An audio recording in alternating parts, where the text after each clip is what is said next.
हमारी team ASI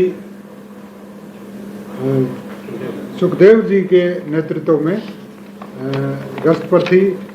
तो हमें सूचना मिली थी कि एक लड़का जिसका नाम मिलन पुत्र रघुनंदन पाटीदार वासी इंदिरावास गौतम नगर दलोदा जो मंदसौर जिला एमपी में है, वो एमडीएमए जो एक ड्रग है, सिंथेटिक ड्रग है, उसको उसकी सप्लाई करने के फिराक में है।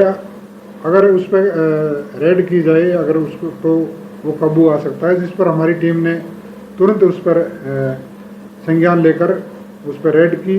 और उसके बाद जब उसको नोटिस दिया और उससे नियमानुसार जो भी आगामी कार्रवाई थी उसमें हमारे एएसपी साहब आदर्शदीप सिंह उनको मौके पर बुलाया गया। उनकी तलाशी में उससे एमडीएमए की एक कमर्शियल क्वांटिटी 61.61 ग्राम जो एमडीएमए ड्रग है वो मिली थी, और जिस पर आगामी कार्रवाई करके अभियोग दर्ज करके आरोपी को गिरफ्तार किया गया है। सर, ये जो एमडीएमए ड्रग है, ये इसकी अनुमानित कीमत कितनी है और ये कहाँ पहले सिरसा में आने लग गया? सिरसा में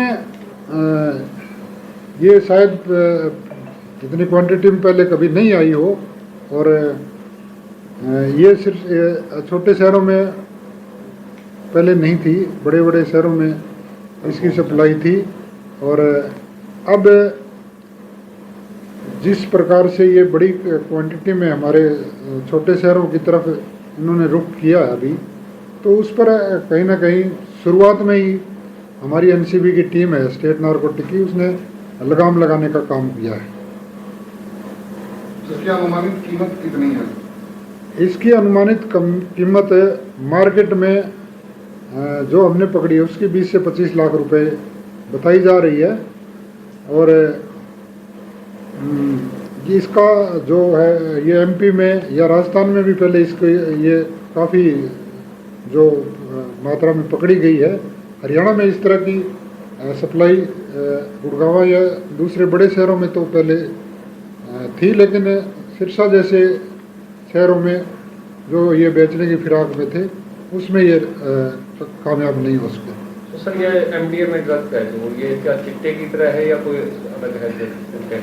ये सिंथेटिक ड्रग है एक किस्म से, और ये ब्राउन कलर में भी आती है और वाइट कलर में भी आती है। ये अलग अलग 2-3 उसमें कलर में है। तो सर, आमतौर पर ये रेव पार्टियां जो बड़ी बड़ी पार्टियां होती है वहाँ यूज करती है? ये रेव पार्टियों में यूज होती है, आमतौर पर बड़े महानगरों में होती है।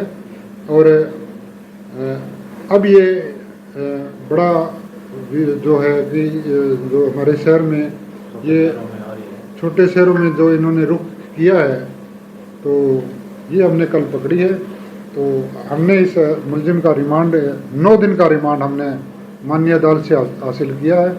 और इस रिमांड अवधि के दौरान जो भी खुलासे होंगे जिससे ये लेके आया है, आगे कहाँ सप्लाई करनी थी और कौन इसका मेन जो सप्लायर है, तो उसके बारे में हम 9 दिन के जो रिमांड है उसमें सब कुछ प्राप्त उनको पकड़ने की कोशिश करेंगे, और उसके बाद में जो भी होगा वो आपको बताया जाएगा। सिरसा की किस लोकेशन से सर ये गिरफ्तारी की है? ये सिरसा बस स्टैंड जो नेशनल कॉलेज के सामने बस स्टैंड के पास से हमने इसको राउंड अप किया है। आरोपी का प्रोफाइल क्या करता है जी, यहाँ कैसे? आरोपी को यूज किया गया है, इसको सिर्फ पैसे का लालच देके और इसको भेजा गया था, लेकिन इसको ये पता नहीं था कि ये आगे मैं किसको दूंगा, ये इसको पता नहीं था उस समय। उसके पास आगे से पीछे से कोई बंदा उसको बताता भाई वहाँ इसको कहाँ देनी है, लेकिन अभी तक इसकी हमारी पूछताछ में और इस आरोपी ने जो बताया है उसमें अभी तक इसने कुछ नहीं ऐसा कुछ सामने नहीं आया कि ये आगे किसको देना था। इसका भाई है, बड़ा भाई योगेश, वो इसका मुख्य सप्लायर है, और उसके खिलाफ बताया जा रहा है कि उसके खिलाफ काफ़ी मुकदमे हैं जिनमें वांछित भी है और वो इसका मेन सप्लायर है। जब पुलिस उसके पास पहुंचेगी तो सारी स्थिति सामने आ जाएगी।